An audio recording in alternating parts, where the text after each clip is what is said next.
자, 우리가 앞에 이야기를 살펴봤지만 여기에 우리가 어떻게 기도해야 되는지 모든 답이 다 나와 있어요. 그래서 우리 많은 불자님들이 특히 초보 불자님, 물론 이제 초보 불자, 왕초보 불자니까 그러려니 하고 충분히 이해는 하는데 매번 같은 질문들을 받다 보니까 제가 막 답답함이 느껴질 때가 있어요.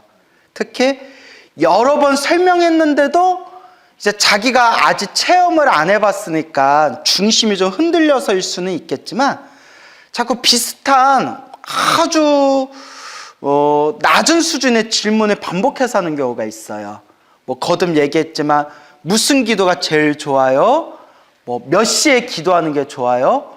어느 쪽을 보고 기도하는 게 좋아요? 요거는 기본이고, 선생님 기도할 때 어떤 절차를 밟아야 돼요? 뭐 삼배를 하고 기도를 시작하나요? 뭐 기도 끝낼 때는 반야심경을 읽고 끝내는 건가요? 뭐 기도할 때는 천수경부터 먼저 해야 되는 건가요? 뭐 이런 여러 가지 그런 질문들이 있는데 여러 번 얘기를 해줬는데도 자꾸 똑같은 질문들을 할 때 제가 아무래도 좀 답답할 때가 있겠죠. 근데 제가 늘 드리는 말씀이 지금 우리가 함께 읽었던 요 관세음보살을 부르시던 허리병이 있던 처사님 이야기에서 여러분들이 확연하게 이제 마음의 중심이 서야 되는 부분이 있는데요. 그건 바로 어떤 형식이나 절차가 아무것도 없었어요. 이렇게 기도해라 저렇게 기도해라 아무것도 없었어요. 딱 하나 기억할 게 있다면 간절히 어디에서도 기도할 정도로, 꿈속에서도 기도할 정도로 간절하게 해라. 뭐 소리를 내서 해라, 소리를 내지 말아라, 부처님께 삼배를 하고 시작해라, 기도 끝날 때 반야심경으로 마무리해라, 뭐 앉은 자세 해라, 뭐 엎드린 자세에서 해라, 낮에 해라, 새벽에 해라, 밤에 해라, 이런 내용이 하나도 없어요. 오직 어떻게 해라? 간절하게 해라. 제가 뭘 얘기하려는지 아시겠죠? 부처님은 다 아세요. 설마 내가 부처님한테 부처님 저에게 힘을 주세요 하고 기도하는데 그 3배 빼뜨렸다고 부처님이 괘씸해서 넌 안 돼 마 이러시겠어요? 아니죠.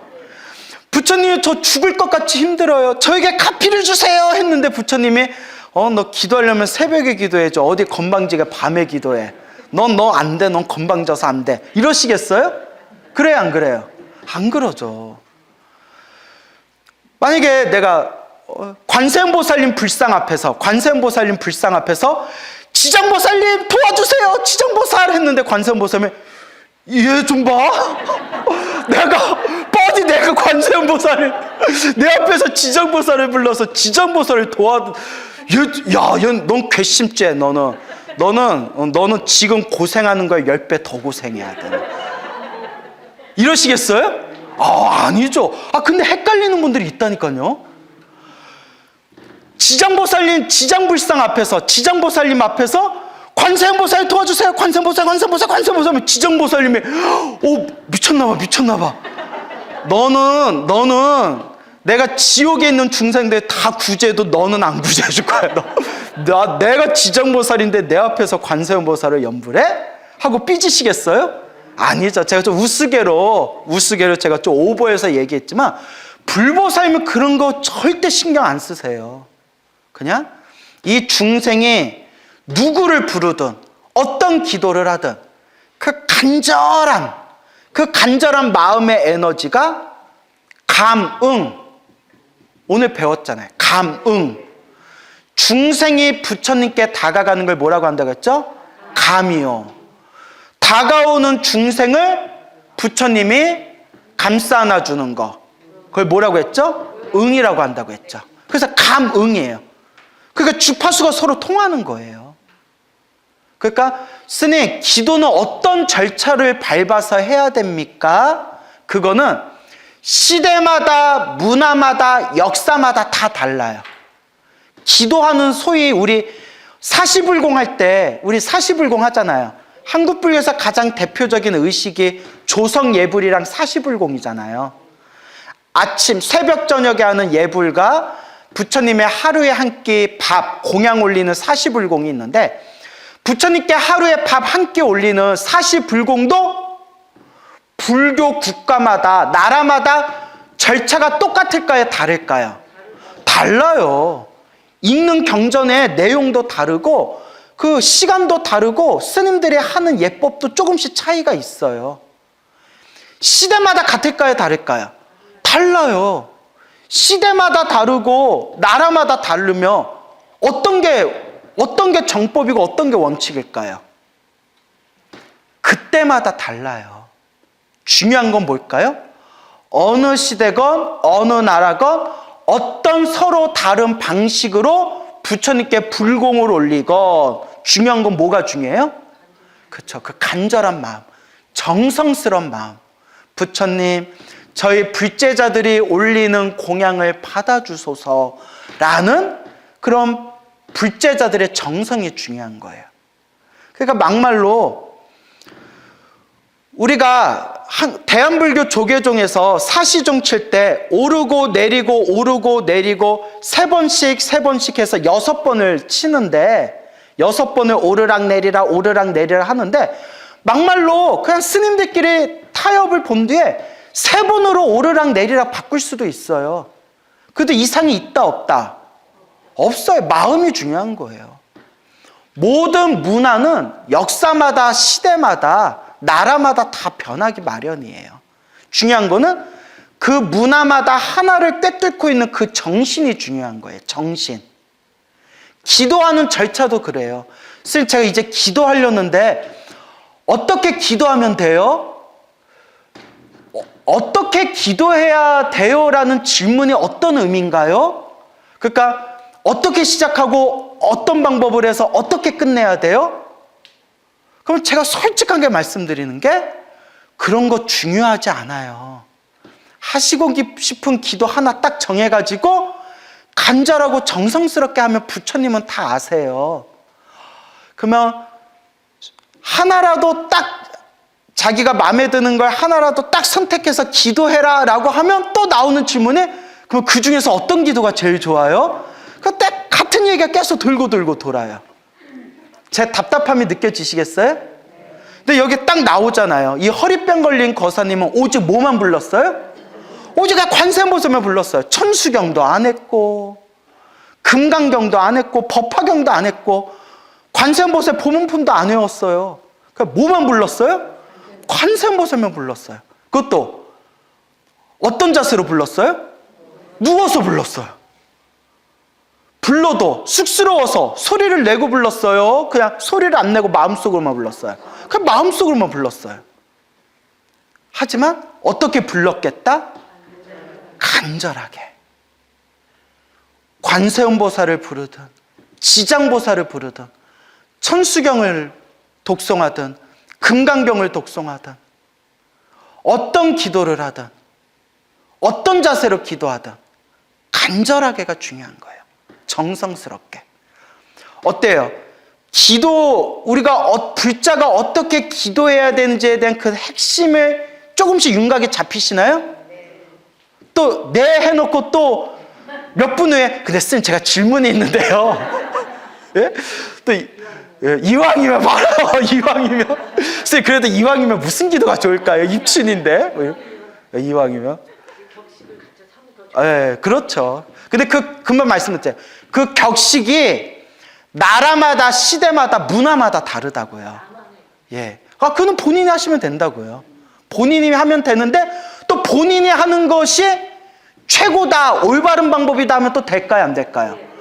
불자분들 중에 그런 분이 많아요.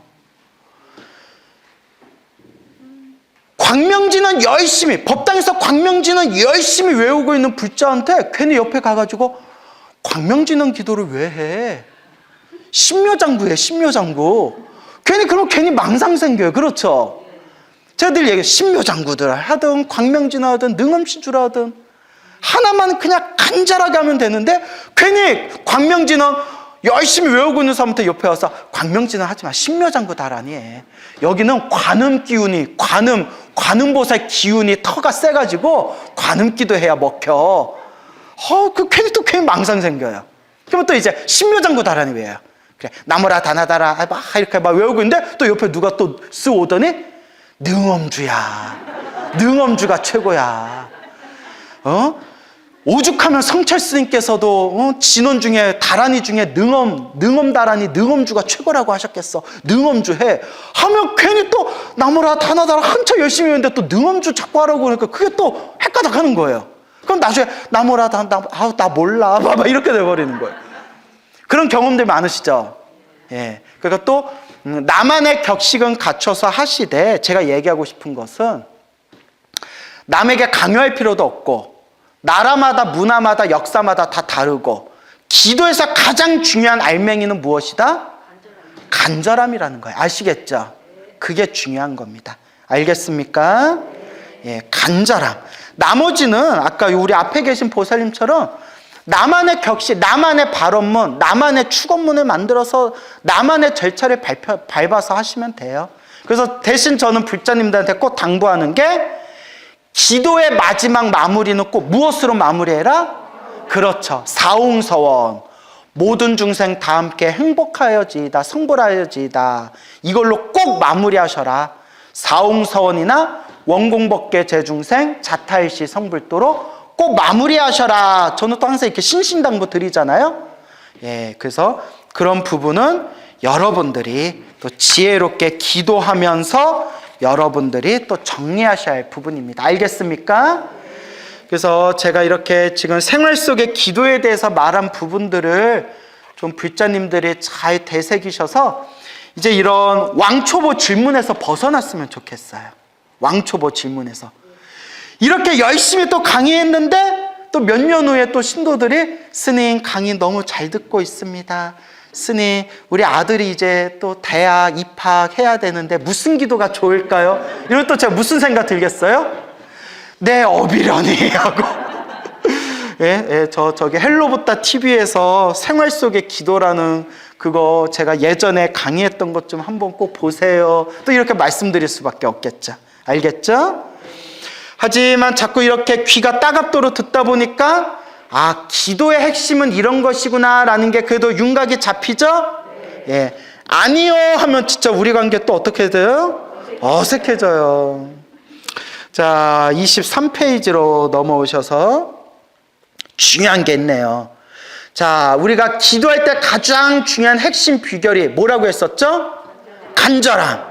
간절하다는 것은, 자, 두 번째, 무엇을 바라지 말라? 요행수를 바라지 말라. 어떻게 해야 더 효과가 좋을까? 어떤 방법이 더 효과가 클까? 어떻게 해야 부처님이 더 잘 도와주실까? 어떻게 해야 기도빨이 더 좋을까?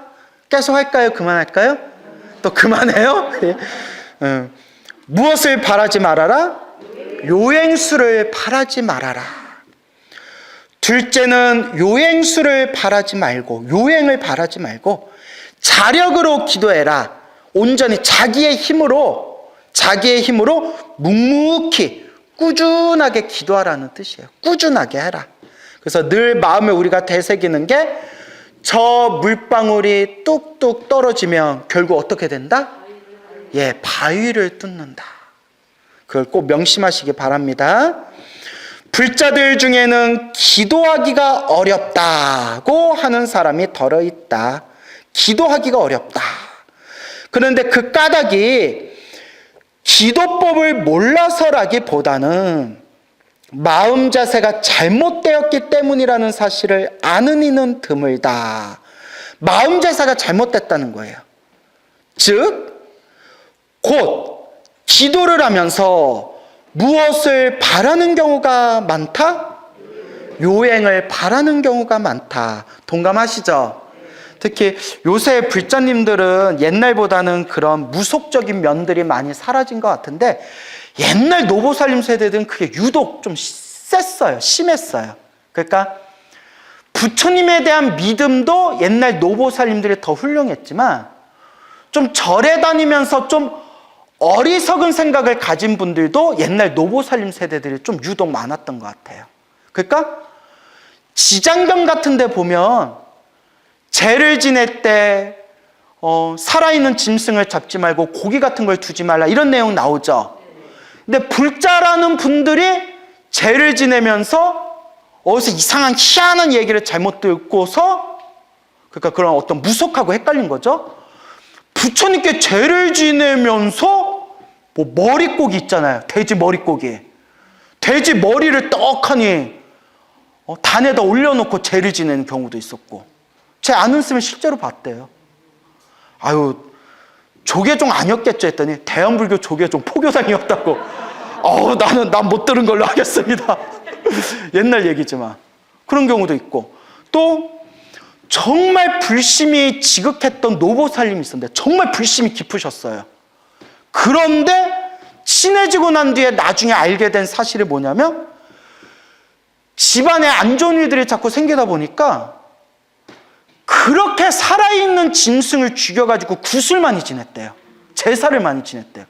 부처님이 그거 절대 하지 말라고 했거든요. 경전 보면 다 나오죠. 지장경에도 쫙 나오잖아요. 살아있는 생명 죽여서 절대 제사 지내지 말아라.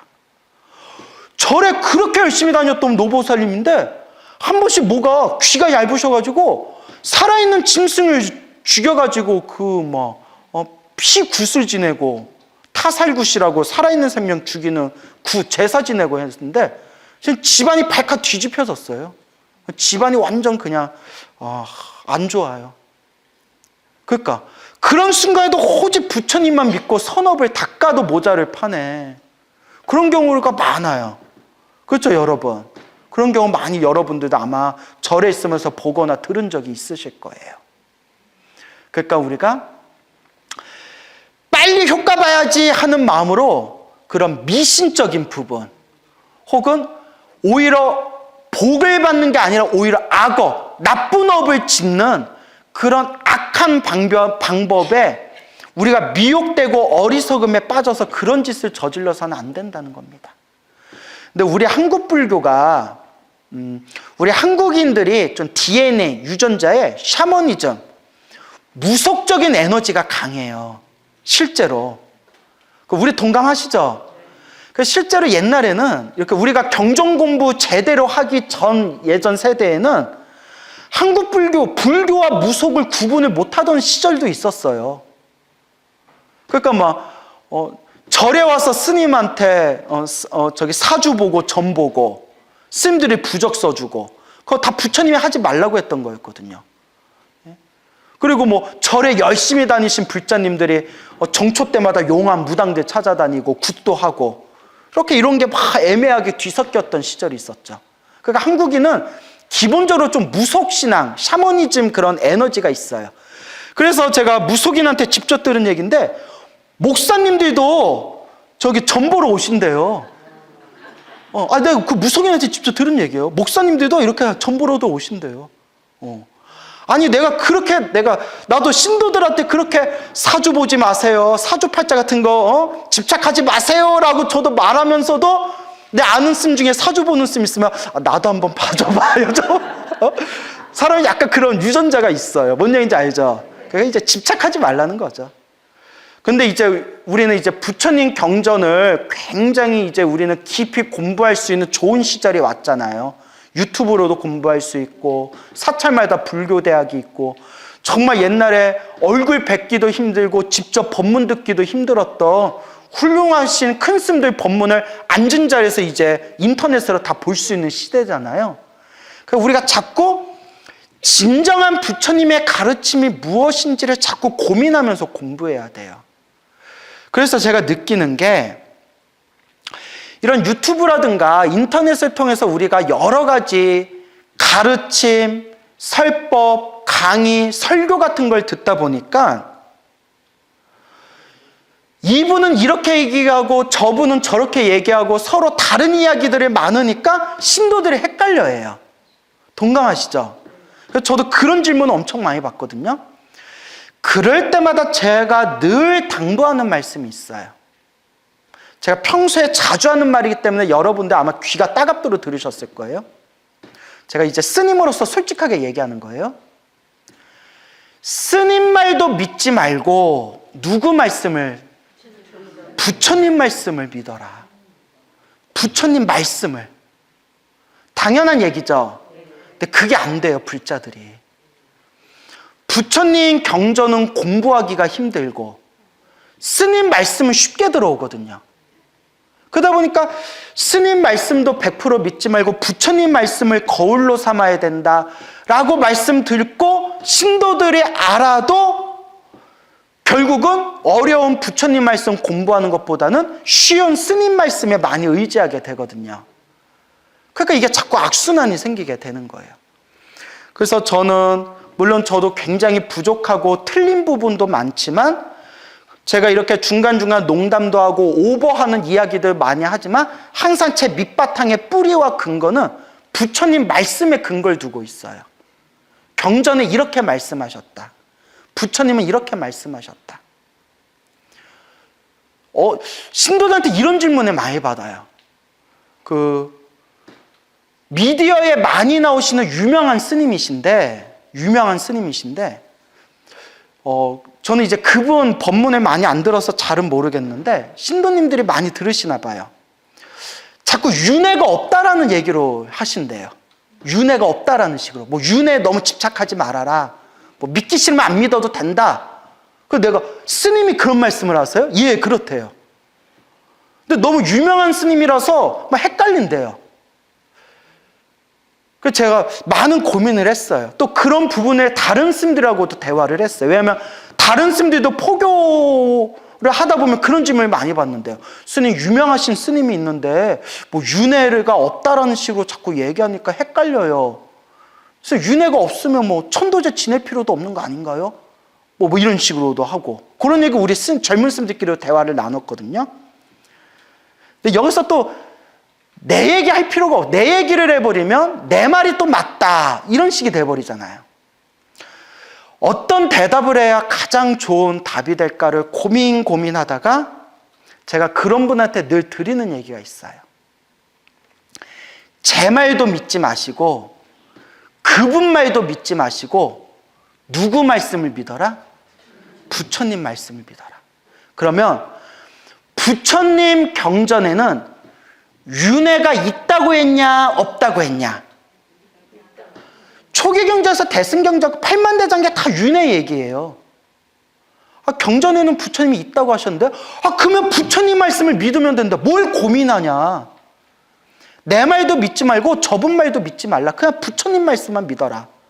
부처님이 있다고 했으면 그러면 부처님 말씀을 믿으면 될 거 아니냐? 맞습니까? 요새 너무 인터넷이 발달해서 장점이 뭐냐면 저도 너무나 많은 혜택을 받고 있는 게 공부하기가 좋아졌어요. 궁금한 게 있으면 인터넷에서 찾으면 되고 웬만한 강의들은 또 유튜브에서 다 볼 수가 있잖아요.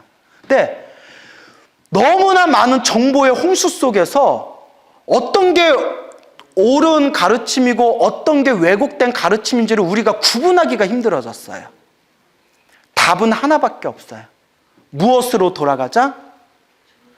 부처님 말씀, 경전으로 돌아가자. 나는 이와 같이 들었다. 여기서 중요한 게 있어요. 우리 한자로 여시아문이라고 했을 때 모든 경전에 여시아문이 나오죠. 나는 이와 같이 들었다라고 우리가 번역하죠. 오리지널 직역은 내게 이와 같이 들렸다.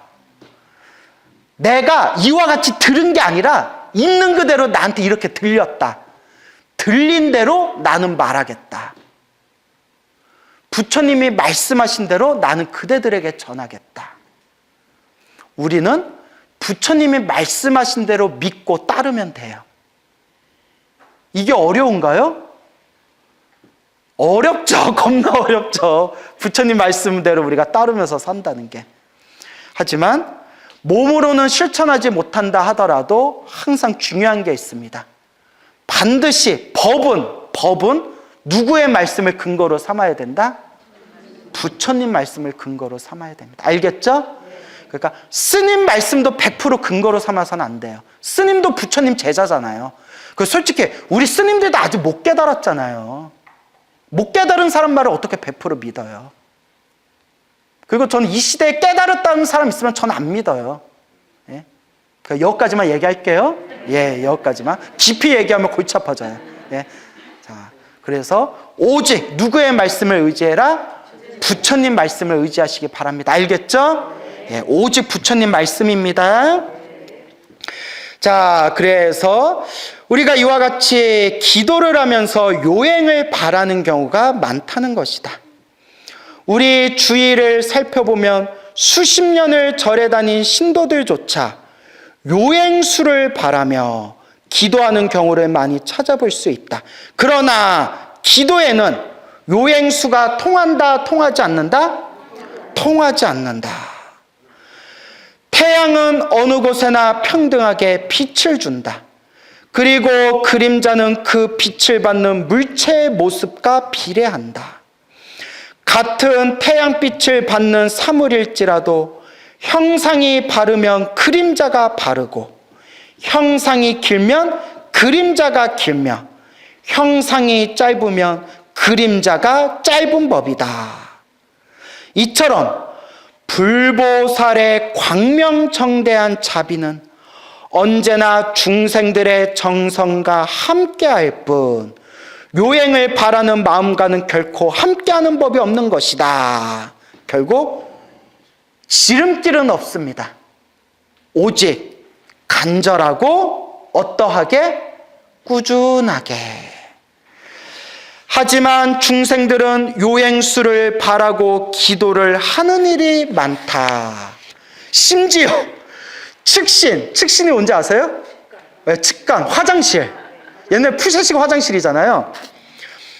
측신에게, 화장실 귀신에게 우리 부엌신은 조왕신이라고 하고 또 안방신은 뭐라고 하죠? 성주신이라고 하잖아요. 집안 안방을 담당하는. 그 다음에 이제 화장실 신을 뭐라고 해요? 측신에게 기도하면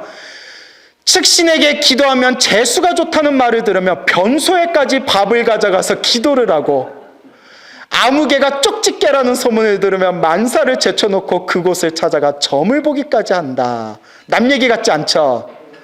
근데 측간, 화장실 신이 기도발이 세다란 말이 옛날부터 있었대요. 왜냐? 이거는 설화예요. 민간 설화인데 또 이 얘기 듣고 오늘부터 화장실에다 이거 초라도 켜야 되지 않나? 지금 이러시면 또 곤란해요. 민간 설화예요. 불교 설화도 아니고 민간 설화인데 가장 우두머리 신이 이 세상을 보호하기 위해서 구석구석 곳곳마다 신들을 배치했대요. 신들을 배치해서 바다에 있는 바다의 신, 강에 있는 강의 신, 산에 있는 산의 신, 집에 터에 있는 터줏대감, 터신 해가지고 막 했는데 이 신들이 아무도 화장실은 안 가려고 했대요. 더럽다고. 그러니까 화장실에도 신을 하나 배치해야 되는데 모든 신들이 우두머리 신한테, 가장 높은 신한테 아무리 우리 높은 신님 얘기를 하더라도 화장실은 못 가겠습니다 하니까 아무도 안 간다고 해서 결국 누가 갔다? 우두머리 신이 갔대요. 화장실에. 그래서 화장실 신이 최고 신이다 라는 민간 설화가 있어요. 사람들 말 참 잘 지었죠. 예, 이제 그런 경우가 있습니다. 그래요. 측신. 그리고 이거 측신하니까 이제 생각이 난 건데, 저기 울산 쪽에, 울주인가? 그쪽에 이렇게 옛날 천년고찰 암자가 있었대요. 신도가 많은 암자가 있었는데, 이게 저 어른 스님이 해주신 얘기인데, 어른 스님이 지금 연세가 이제 60이 넘어서 70이 다 되셨는데, 어렸을 때 10대 동진 출가하셨어요. 지금은 그렇지만 중학생 나이에 동진 출가를 하셨는데, 거기 이제 옛날식 사찰이고 지금처럼 현대적으로 리모델링이 안 되던 옛날식이다 보니까 이렇게 법당이 있고 신도들 요사체가 있고 신도들 요사체 옆에 이렇게 공양간이 있고, 옛날에는 화장실 푸세식이었잖아요. 원래 푸세식은 멀리 떨어뜨려요. 법당하고 냄새가 밀려올까봐 멀리 떨어뜨리거든요. 원래 그래서 절 화장실은 멀리 떨어져 있는 거예요. 보살들이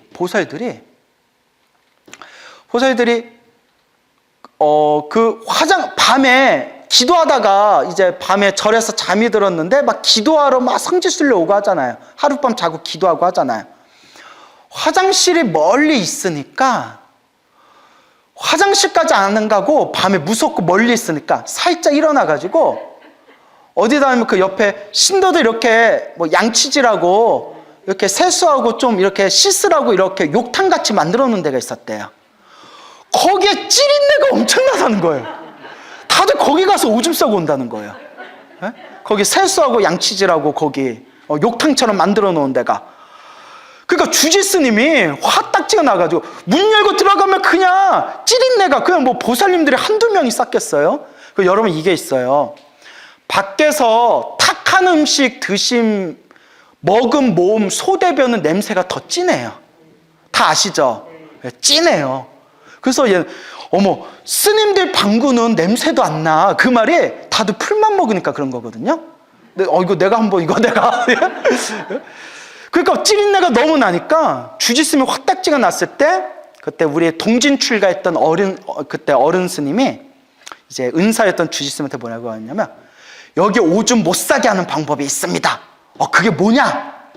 저 위에다가 촛대하고 향 놓고 조항신처럼 이렇게 그림 하나만 딱 붙여 놓으십시오. 어느 보살이 거기서 엉덩이 까고 오줌 싸겠습니까?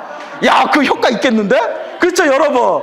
찝찝하죠? 그래서 그 욕탕에다가 조항신처럼 그렇게 신인 이렇게 작은 탱화 하나 구해서 벽에다 붙여놓고 거기다 촛대하고 향로 딱 올려놓는 순간부터 오줌 냄새가 나더라 안 나더라. 아무리 담이 커도 절에 기도하러 온 보살들이 그 앞에서 어떻게 오줌을 싸겠어요? 바지 내리고. 그랬다는 일화가 있습니다. 이런 것부터 우리 불자들이 착해요. 그죠? 니들이 그래도 나는 싼다. 이래버리면 또 골치 아픈데. 사실은 신이 내린 용한 점쟁이라 할지라도 내가 아는 것 이상은 알지 못한다. 하다못해 내가 잠재의식 속에서라도 알고 있는 것이라야지. 점을 보러 가는 내가 전혀 모르는 것은 알아낼 재간이 없는 것이다 라고 돼 있죠? 근데 아닌 것 같아요. 저도 이런저런 얘기 많이 들어봤잖아요. 사주팔자 있잖아요. 명리학. 사주팔자는 이제 학문으로 보다 보니까 변수가 많아요. 근데 변수가 많아서 솔직히 명리학 8글자로 어떻게 인간의 인생을 완벽하게 맞추겠어요. 여러분, 명리학의 맹점이 뭐냐면 세상에 저랑 사주팔자가 똑같은 사람이 있을 거 아니에요. 저랑 팔자가 똑같다고 다 스님 됐을까요? 벌써 운명이 틀어지는 거예요. 저랑 사주팔자가 똑같다고 다 결혼 못하고 있을까요? 저랑 사주팔자가 똑같다고 다 자식 못 낳고 있을까요? 벌써 운명의 틀이 틀어져 버리죠. 그러니까 사주팔자가 똑같은데 왜 살아가는 삶이 다 다르냐고요. 그래서 명리하는 사람들이 자꾸 물어보는 거예요. 우리가 나 맞춰보세요 하고 나 찾아갔는데 자꾸 나한테 직업이 뭡니까? 결혼을 했습니까? 애는 있습니까? 그러면서 자꾸 말 툭툭 던지면서 머리로 정보를 취합해서 에휴 남편이 속을 썩히네. 어머 어떻게 알았어요? 남편이 속 썩여서. 그러니까 또 이런 경우가 있어요. 에휴 남편이 속을 썩히네. 아니에요. 우리 남편 엄청 저한테 잘해요. 아들이 문제예요. 아들이 말 잘 들었으면 남편이 속을 썩혔어. 남편을 잘 만나가지고 아들이 속을 썩히는 거야. 또 이렇게 막 말 돌리고. 이걸 통변이라고 해요. 이것도 무슨 기술이 있대요. 여러분 다 많이 다녀본 분들은 다 통밥이 돌아가잖아요. 그죠? 그런데 신점 보는 분들이 있죠. 신점 보는 분들이 한 번씩 그 신기가 강할 때 등줄기에 소름이 쫙 끼치도록 귀신같이 맞추는 경우가 간혹 있어요. 있어요, 진짜. 저도 경험한 적이 있거든요. 그런데 중요한 게 100%는 못 맞추더라. 100%는 못 맞추더라. 사실 100% 맞추면 신이죠. 그렇죠. 그리고 이것도 직접 무속인 분들한테 들은 얘기인데, 처음 신내림 받았을 때 신발이 강할 때는 탁탁 맞췄는데 시간이 지나면 흐려진대요. 예, 또 다녀보셨네요? 영이 흐려진대요. 영이 흐려진대요. 그래서 그 영발을 놓치지 않으려고 산기도 다니는 분들도 있고 작두 한번 타주는 분들도 있고 그러잖아요. 그래서 가끔 이렇게 귀신같이 맞추는 그런 현상도 있기는 하지만, 그래도 이 인간사, 우리가 지은 이 업의 인연법은 100% 알 수 있다 없다? 절대 없어요. 100% 알 수가 없습니다. 제가 유명하다는 분들 비하인드 스토리 이야기 다 들어봤지만 100% 맞추는 분이 없어요. 나중에 기회 되면 그런 썰도 좀 말씀드릴게요. 예. 그래서 아무리 잘 맞추는 용한 전장이라 하더라도 100% 믿을 수가 없다는 거예요. 100% 맞출 수는 없다. 그들이 나도 전혀 모르는 것을 안다고 하는 것은 그냥 넘겨짚어서 하는 말일 뿐이다. 그러므로 헛된 것에 의지하여 현혹되어서는 안 된다. 적어도 불자라면 불보살의 광명정대한 자비에 의지하여 자기의 정성을 다 바치는 자력의 기도를 해야만 한다. 요행을 바라지 말라는 거예요. 좋은 일이 생기든 나쁜 일이 생기든 누가 지은 업입니다? 내가 지은 업입니다. 누가 풀겠습니다? 내가 풀겠습니다. 내가 기도하고 내가 염불하고 내가 복을 짓고 선업을 지으면서 제가 풀겠습니다. 오직 부처님을 믿고 의지하겠습니다. 이게 불자의 마음가짐입니다. 점장이가 소원 성취할 수 있다고 했으니까 기도를 한번 해볼까? 내가 절에다 많은 돈을 시주했으니 부처님께서 봐주시겠지? 이렇게 요행수를 바라는 기도는 마음에 잔뜩 때를 끼게 하고 언젠가는 어디에 빠져들게 한다? 사도에 빠져들게 한다. 혼탁한 마음으로 기도했으니 그 기도가 맑은 기도겠어요? 탁한 기도겠어요? 탁한 기도가 되죠. 그래서 제가 항상 여러분들께 당부하는 게, 기도의 마지막 마무리는 무엇으로 마무리해라? 사옹서원. 세상에서 가장 위대한 마음이 사옹서원이에요. 그래서 여러분들이 개인적인 소원 성취를 위한 기도를 하더라도 마지막 마무리는 반드시 무엇으로? 사옹서원으로 기도의 마지막을 마무리해라 라고 말씀드리는 겁니다. 나아가 진실한 불법은 10만 8천리 밖으로 달아나 버리고 업장이 소멸되기는커녕 더욱 두터워질 뿐이다. 정녕 지나치게 타력에 의존하여 자기 속까지 빼주게 되며 올바른 신심을 회복해 가지기가 매우 어렵게 되고 만다. 그러니까 자기의 중심을 딱 세워야 된다는 거예요. 부처님을 향한 간절한 기도 속에서 요행을 바라지 말고 꾸준하게 기도해야 돼. 내 마음의 중심은 딱 세워야 한다 라는 이야기가 되겠습니다. 그러므로 이 도리를 분명히 알아서 요행수를 떠난 자력의 기도를 해야만 한다. 그렇게만 하면 업장은 저절로 소멸되고 복은 저절로 찾아들게 되는 것이다. 불자들이여 부디 명심하라 라는 소중한 말씀이 되겠습니다. 오늘 여기서 마치겠습니다.